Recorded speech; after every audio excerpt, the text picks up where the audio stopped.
Prosecutor గారు తమ వాదన ప్రారంభించవచ్చు. యువర్ ఆనర్, పరాయి స్త్రీని ఒక పురుషుడు శాంతి పట్ల చాలా సార్లు అసభ్యకరంగా ప్రవర్తించారు. ఆమెను అనుభవించాలనే దురుద్దేశంతోనే అనేక సార్లు అనేక రకాలుగా హింసించారు. అసభ్యకరమైన పదజాలంతో లైంగిక వేధింపులకు గురి చేశారు.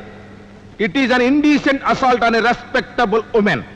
సో యువర్ ఆనర్, ఈ ముద్దాయిని ఐపీసీ 154 సెక్షన్ ప్రకారం శిక్ష విధించవలసిందిగా కోర్టు వారిని సవినయంగా కోరుకుంటున్నాను. Any cross examination? Your honour, I may be permitted to cross examine Shrimati Shanti. Permission granted. నీ పేరేమిటమ్మా? ఇప్పుడే కదా చెప్పారు. వెరీ గుడ్, చాలా అలర్ట్గా ఉన్నావు. రావు గారు మీ ఆఫీసులో జనరల్ మేనేజర్గా ఛార్జ్ తీసుకోక ముందే నీకు ఆయనకి పరిచయం ఉందా? లేదు. లేదా? లేదు.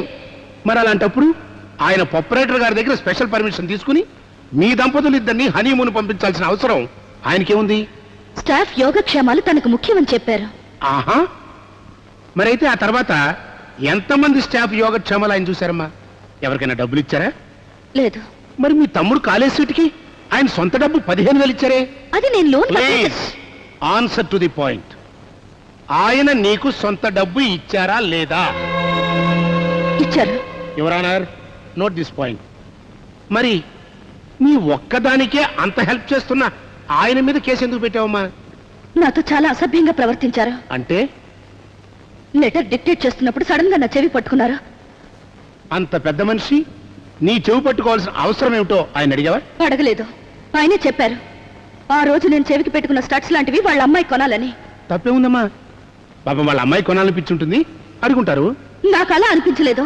నీకు ఇంకోలా అనిపిస్తే ఆయన తప్పేంటమ్మా? అప్పుడు అనిపించలేదు. ఆ తర్వాత అలాంటి ప్రయత్నాలు చాలా చేశాక అలా అనిపించింది. ఆయన చీరా నెక్లెస్ కొనిపెడితే ఎందుకు తీసుకున్నావు? నో, నాకెప్పుడు కొనిపెట్టలేదు. మరి ఇంతలోనే అబద్ధం ఆడుతున్నావా? శ్రీదేశ్, ఈ ఫోటోలకు నోరు లేదు కదా, ఇవి అబద్ధం చెప్పలేవు కదా? సార్, అవి వాళ్ళ ఆవిడ కోసం.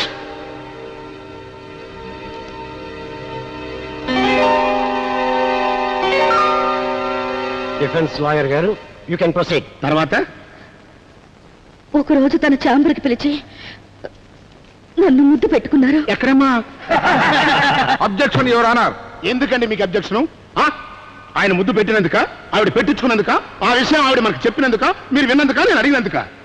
యువర్ ఆనర్, ఈ కేసులో ప్రతి విషయం క్షుణ్ణంగా తెలుసుకోవడానికి ప్రయత్నిస్తున్నాను. Objection over ruled. Thank you sir. చూడమ్మా, తండ్రి అయితే నుదుటి మీద, ఆత్మీయులైతే బొగ్గల మీద, ప్రియుడైతే పెదవుల మీద ముద్దు పెట్టుకోవడం ఓ పద్ధతి. మరి మీ జనరల్ మేనేజర్ గారు నిన్ను ఎక్కడ ముద్దు పెట్టుకున్నారు? బుగ్గ మీద. బుగ్గ మీద అంటే పాపం ఏ దురుద్దేశము లేని ఆత్మీయత అయి ఉండొచ్చుగా? కాదు, ఉద్దేశంతోనే ముద్దు పెట్టుకున్నారు. మరి నీకు ఇష్టం లేని పని అతను చేసినప్పుడు చెప్పు తీసుకుని దవడ పగలగొట్టావా? లేదు. అరిచి స్టాఫ్ ని పిలిచావా? లేదు. పోనీ ఈ విషయం మీ ఆయనకు చెప్పావా? లేదు. అనవసరంగా గొడవలు అవుతాయని భయపడి చెప్పలేదు. ఓకే, ఈ సంఘటన జరిగిన తర్వాత మీ జనరల్ మేనేజర్ గారికి మీ ఇంట్లో మందు పార్టీ, విందు పార్టీ ఇచ్చావు, నిజమా? అది ఎలా జరిగిందంటే? ఎలా జరిగింది అనేది కాదు, అసలు జరిగింది నిజమా కాదా? నిజమే. అంటే నువ్వు చెప్పినవన్నీ మీ ఆయనకు కూడా ఇష్టమేనన్నమాట. ఆయనకేం తెలీదు. దాచాలని ప్రయత్నం చేస్తున్నావా? మీరు ఏమంటున్నారో నాకు అర్థం కావడం లేదు. జడ్జి గారికి అర్థమవుతుందమ్మా. చెప్పు, ఆ తర్వాత ఏం జరిగింది? ఆఫీస్ లో ₹1,00,000 పోయిందని చెప్పి ఆ నేరం నా మీద వేశారు. పోలీస్ కంప్లైంట్ ఇచ్చారా? లేదు. ఐసీ, ₹1,00,000 పోయినా, నేరం రుజువైనా నీ మీద కంప్లైంట్ ఇవ్వలేనంత ఫ్రెండ్షిప్ ఉందా మీ ఇద్దరి మధ్యన? లేదు. మరెందుకు కంప్లైంట్ ఇవ్వలేదు? ఒక రాత్రి తనతో గడపమని, అలా చేస్తే పోలీస్ కంప్లైంట్ ఇవ్వనని బ్లాక్మెయిల్ చేశారు. అదేం లేదే. ఒకసారి పేపర్ చూడు. అదే రోజు జనరల్ మేనేజర్ గారు నీ మీద ఇచ్చిన పోలీస్ కంప్లైంట్. పోలీస్ కంప్లైంట్ ఇవ్వనని నాతో చెప్పారు. ఇవ్వను అని చెప్పాడు కాబట్టి ఒక రాత్రి అతనితో నువ్వు గడిపావు. అంత అబద్ధం, మోసం, కుట్ర. ఎస్, మోసం, కుట్ర. నువ్వు జనరల్ మేనేజర్ గారిని మోసం చేశావు, కుట్రతో కేసు పెట్టావు. ఎవరన్నారు? శ్రీమతి శాంతి గారు నా క్లయింట్ జనరల్ మేనేజర్ రావు గారి పట్ల చేస్తున్న అభియోగాలన్నీ పచ్చి అబద్ధాలు.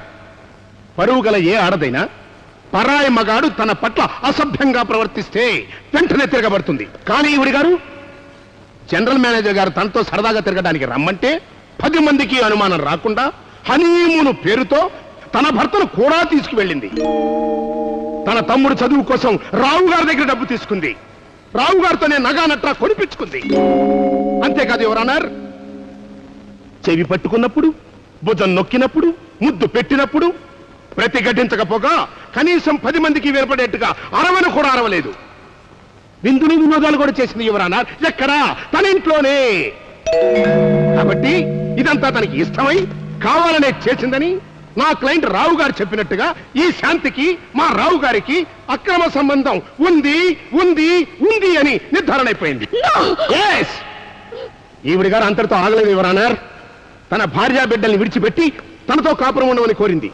అందుకు ఆయన అంగీకరించలేదని కచ్చగట్టి ఆయన పరువు ప్రతిష్టల్ని దెబ్బకొట్టి ఈ కోర్టుకి ఇచ్చింది.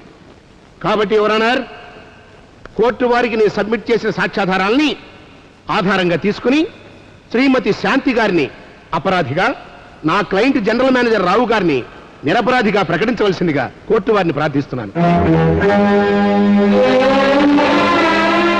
వాదపతి వాదనను విన్న తరువాత ముద్దాయి జనరల్ మేనేజర్ రావు గారు నిరపరాధి అని కోర్టు నమ్ముతూ ఈ కేసును కొట్టివేయడమైనది.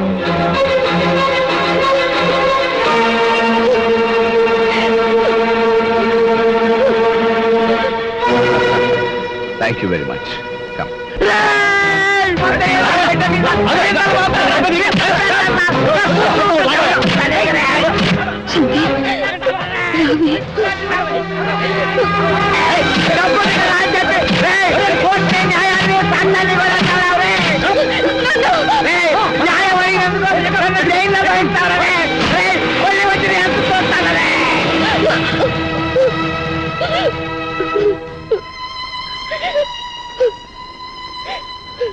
పదవి వెళదాం. ఎక్కడికి? అత్తిల్లు లేదు, పుట్టిల్లు లేదు.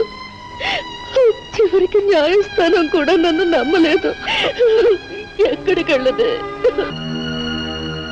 ఎక్కడికి వెళ్ళాలో నేను చెప్తాను, నాతో రండి.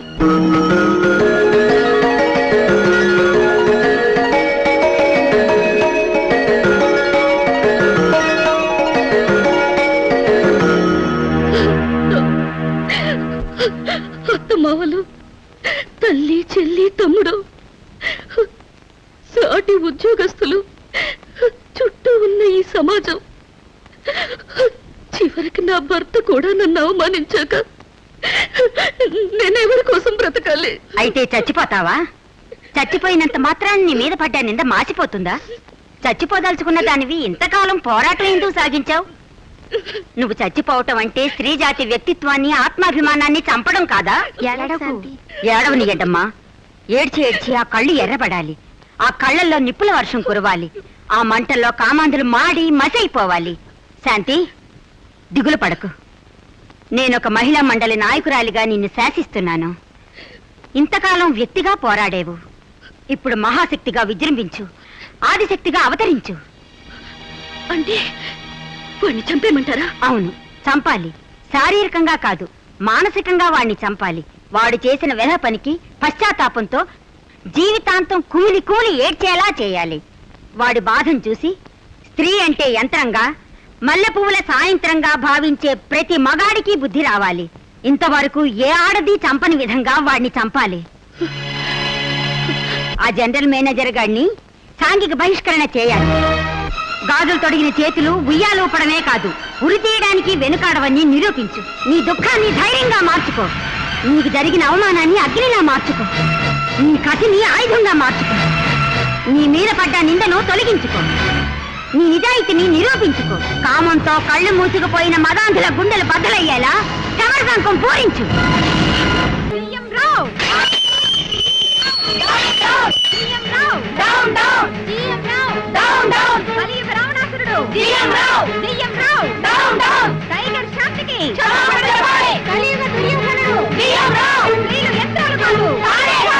అభినవ కీచకుడు జిఎం రావు, జిఎం రావు, జిఎం రావు, జిఎం రావు, కలియుగ రావణాసురుడు జిఎం రావు, జిఎం రావు, శాంతి కోర్టుని మోసం చేసిన జిఎం రావు, జిఎం రావు, జిఎం రావు, జిఎం రావు, శాంతి స్త్రీలపై లైంగిక వేధింపులు ఏంటే వాళ్ళందరూ ఎందుకు వచ్చారు? భయపడకండి, వాళ్ళు మిమ్మల్ని చంపడానికి రాలేదు. ఎందుకు వచ్చారంట? మిమ్మల్ని మీతో పాటు మమ్మల్ని సోషల్ బాయ్కాట్ చేయడానికి వచ్చారు. Social boycott? అవును, ఈ సభ్య సమాజంలో మీరుండడానికి వీల్లేదు అని సాంఘిక బహిష్కరణ చేస్తున్నారు. అంటే ఏం చేస్తారే? కామదాహంతో ఆడవాళ్ల జీవితాన్ని నాశనం చేసిన వాడికి దాహం తీర్చుకోవడానికి పచ్చి మంచినీళ్ళు కూడా దొరకడానికి వీల్లేదు. వాటర్ లైన్ కట్ చేయండి. ఎంతో మంది స్త్రీల జీవితాల్ని చీకటిమయం చేసిన వాడి జీవితంలో వెలుగు ఉండకూడదు. కరెంట్ కట్ చేయండి. వాడి మనస్సు శరీరం కుళ్ళిపోయాయి. ఆ కుళ్ళు సమాజంలోకి ప్రవహించకూడదు. డ్రైనేజ్ లైన్ కట్ చేయండి. బయట ప్రపంచంతో వాడికి సంబంధాలు ఉండకూడదు. టెలిఫోన్ లైన్ కట్ చేయండి. Nonsense. I will call the police. Hello hello hello hello hello. ఇప్పటికైనా మించిపోయింది లేదు. చేసిన తప్పు ఒప్పుకొని శాంతి కాళ్ళ మీద పడి క్షమాపణ అడగండి. ఏంటే వాళ్ళు బయట స్ట్రైక్ చేస్తుంటే నువ్వు ఇంట్లో స్ట్రైక్ చేస్తావా? నన్ను చంపినా మీరు బయటికి వెళ్ళలేరు. కాదు, వెళ్ళనివ్వరు.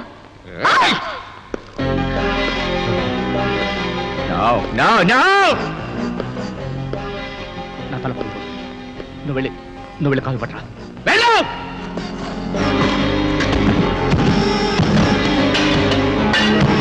పాలు లేవు. పాలవాడిని ఆపేశారు. చచ్చావు. మంచి నీళ్ళు పట్టరా. వెళ్ళు.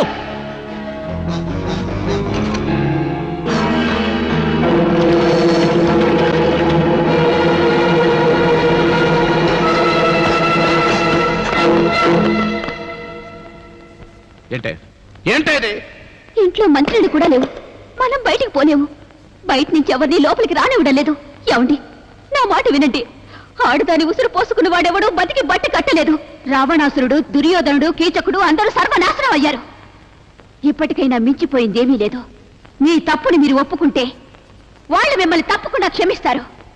లేకపోతే మీతో పాటే అందరూ సజీవ సమాధి అయిపోతాం. ఎంతకాలమైనా ఎన్ని రోజులైనా మన పోరాటం ఆగదు.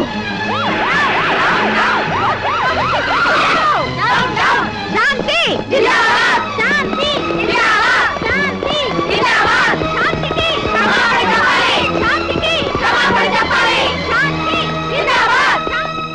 చూడు శాంతి, మీరు ఈ బంగాళాన్ని చుట్టుముట్టడం వల్ల ట్రాఫిక్ ఎటువంటి అంతరాయం లేదు. ఆడవాళ్ళని చిన్న చూపు చూసే ఇలాంటి వ్యధవులకు బుద్ధి రావాలంటే ఇలాంటి ఉద్యమాలు ఎంతైనా అవసరం. హింసకు పాల్పడకుండా ఇలా ఎంతకాలం మీరు ధర్నా చేసినా మా సపోర్ట్ మీకు తప్పకుండా ఉంటుంది. మోసం కాదు, ఆడవాళ్ళ ఆక్రోశం.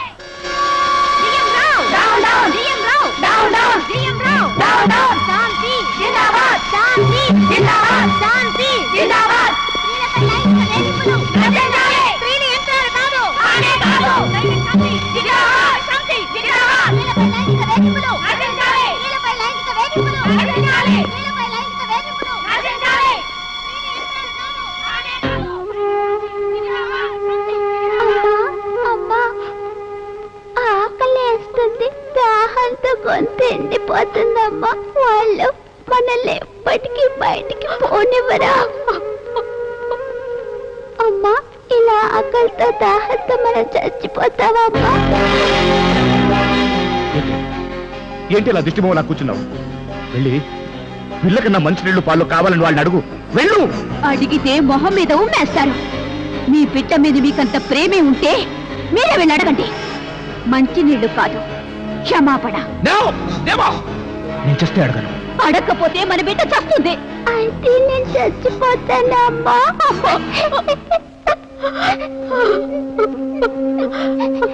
నువ్వు ఆడపిల్లవేనమ్మా. రేపు పెరిగి పెద్దయ్యాక నీ నాన్న లాంటి మగాళ్ళ వల్ల అవమానాలు పొంది చచ్చే కన్నా ఇలా చవడమే మంచిదమ్మా.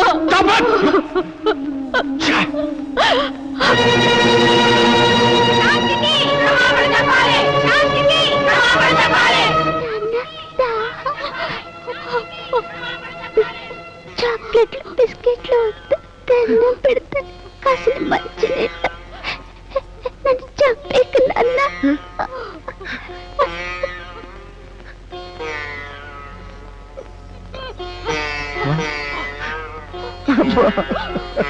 ఇప్పుడు ఎందుకు ఏడవడం? ఆ చచ్చాక ఒకేసారి ఏడవండి. అమ్మా శాంతి, నేను మీరు పనిచేసే కంపెనీ ప్రొపరేటర్ని. నన్ను లోపలికి వెళ్ళనివ్వండి. అతనితో మీ ముందు నిజాన్ని ఒప్పిస్తాను. నీకు క్షమాపణ చెప్పిస్తాను. వెళ్ళండి సార్. సార్, నా బిడ్డను కాపాడండి సార్. ఇంత హోదా పలుకుబడి డబ్బు అన్ని ఉండి నా బిడ్డ కేవలం మంచినీళ్ళు లేక చచ్చిపోతుంది. ప్లీజ్ సార్, నా బిడ్డను కాపాడండి సార్. Please sir. నీ బిడ్డ మంచినీళ్ళు లేక చావడం లేదు మిస్టర్ రావు, నీలో మంచితనం లేక తొస్తుంది. తక్షణం నువ్వు వచ్చి మన్నింపు కొరకపోతే వాళ్ళ ఆవేశానికి మనందరం బలి కావాల్సి ఉంటుంది. నమస్కారం సార్. జరిగింది ఏంటో చెప్పు. ఆగండి, ఆగండి, ప్లీజ్, దయచేసి ఆగండి. చేసిన తప్పుకు సరైన పాట నేర్పించారు. నా తప్పును ఒప్పుకుంటున్నాను. నన్ను మన్నించండి. శాంతి, నన్ను క్షమించమ్మా. నా కామదాహానికి నేను బలి చేయాలనుకున్నాను. తప్పుడు పనులు చేసి నీ మనసు కష్టపెట్టాను. తప్పు సాక్ష్యాధారాలు చూపించి చివరికి కోర్టును కూడా నమ్మించాను.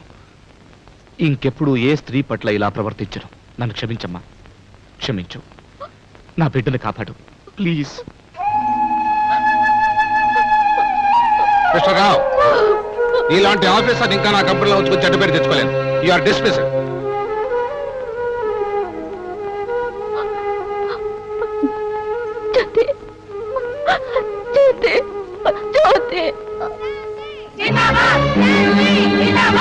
Inspector, arrest him and present him before the court of law. Yes, sir. Come on, move. Shanti! Jindabad! Shanti! Jindabad! Shanti! Jindabad! Shanti! Jindabad! Shanti! Jindabad! Shanti! Jindabad! Shanti! Jindabad! Shanti! Jindabad! Shanti! Jindabad! Shanti,